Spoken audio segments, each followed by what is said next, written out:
President Cyril Ramaphosa's 2023 State of the Nation address has received mixed reviews, with much criticism being that the speech left a lot to be desired.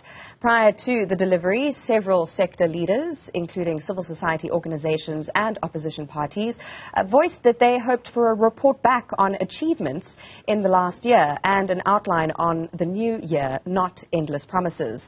We're going to get some perspective now from political analyst Dr. Zamo Mbandlwa, who joins us from Jaipur in India, where he's attending a BRICS research summit of sorts.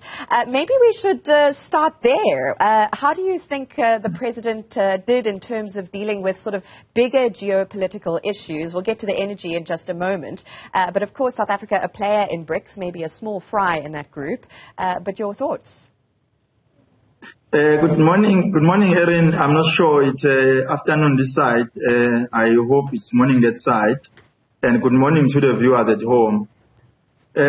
Yes, indeed, the President of South Africa has a role to play. In fact, a major role to play to actually ensure that the BRICS ideas or the philosophy that is actually leading the countries that are in BRICS is actually implemented, especially because the President is the chair of BRICS.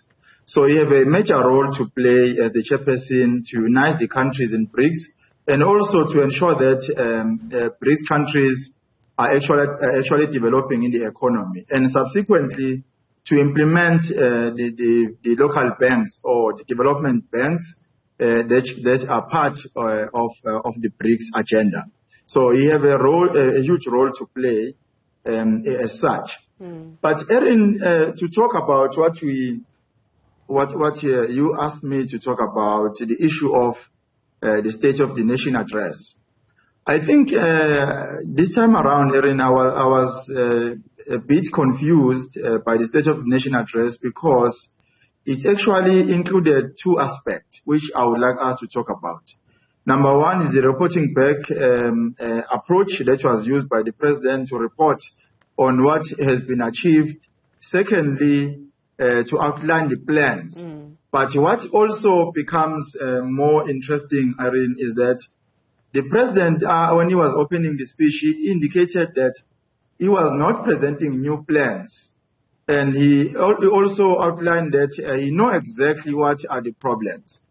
And then when he reported on the issues, on the achievements that they have made, it's really interesting because really, if there are achievements on the society, you don't go around and mention those achievements because the achievements are more visible and then people can see exactly what you have achieved.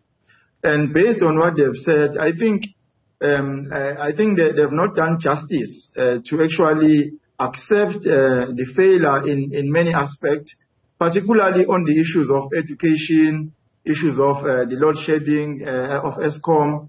I think the President have not owned up the failures in those areas and many other areas. If we were to discuss everything, I'm sure it would take the entire day. But also, Erin, the issue of load shedding and ESCOM. I'm going to stop you there, Dr. Mbandlwa. I'm going to stop you there just to deal with, firstly, it is the morning here in South Africa, so thank you for joining us in your afternoon, our morning.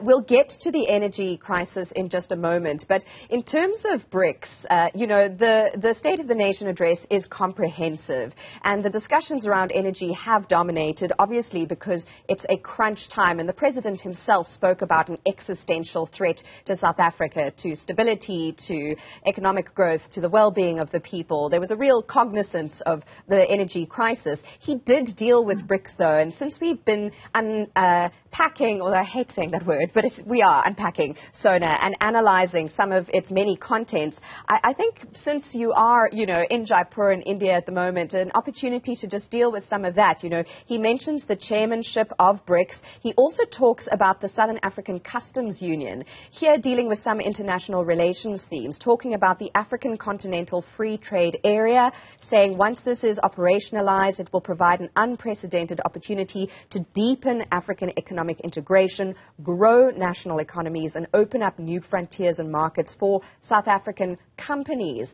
Here, speaking to a kind of regional sort of collaboration and unity to try and boost economic growth. So an interesting point, not least because of the kind of challenges South Africa is facing. As Ramaphosa and South Africa take on chairmanship of BRICS, tell us how his performance at Sona may inform his credibility as head of that entity.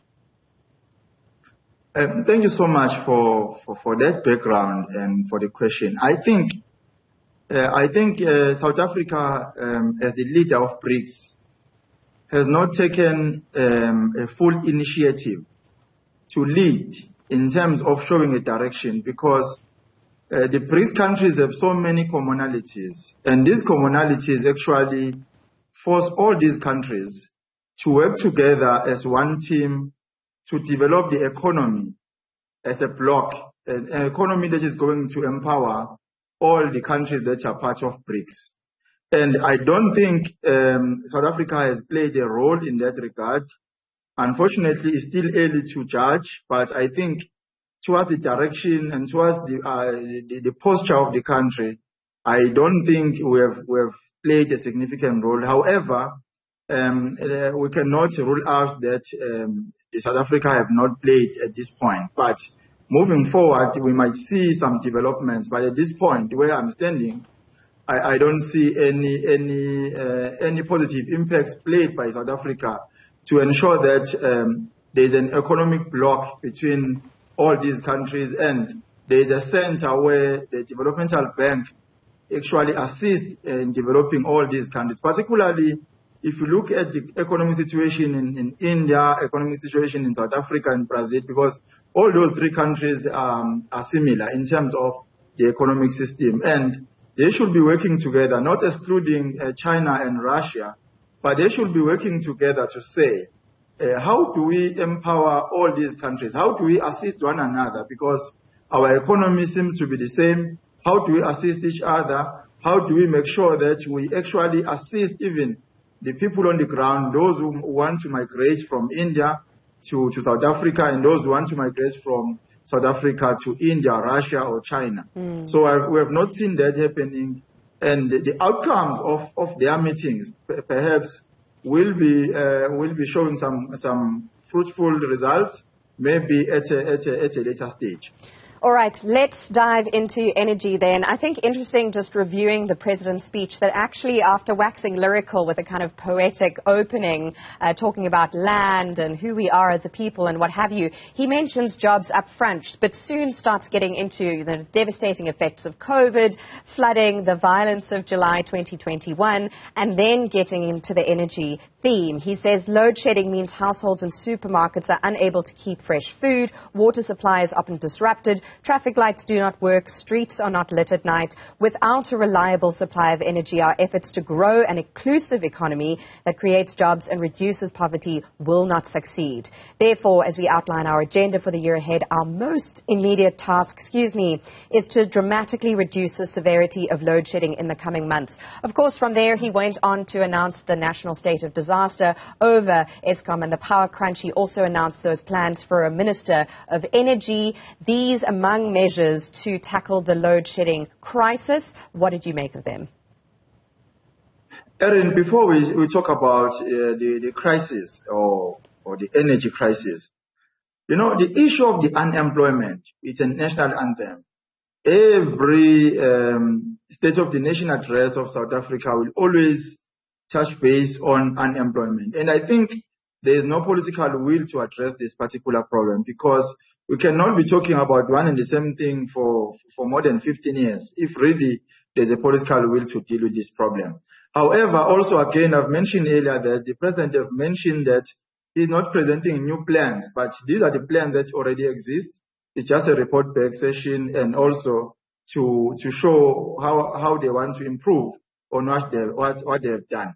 Now, what gives me more worries now is the declaration of the state of a disaster because of what has happened now because of the load shedding and the energy crisis.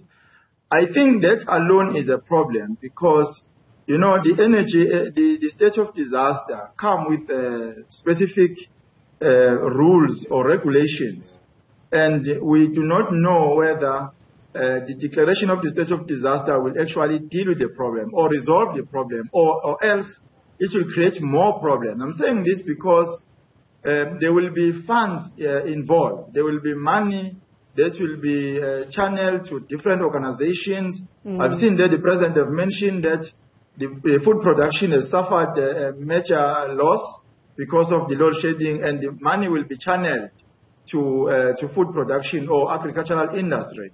And we do not know whether the money that will be directed to them will actually reach them, or whether that particular amount of money will be able to address the situation, because the situation is affecting everybody, whether you are a business person or whether you are a layman like myself, but it affects everybody. Why the disaster only address those who are in business, those who are, especially because the main point that the president raised is supporting the food production. Yes. What does it say about the other industries? What does it say about the people on the ground, just the general public?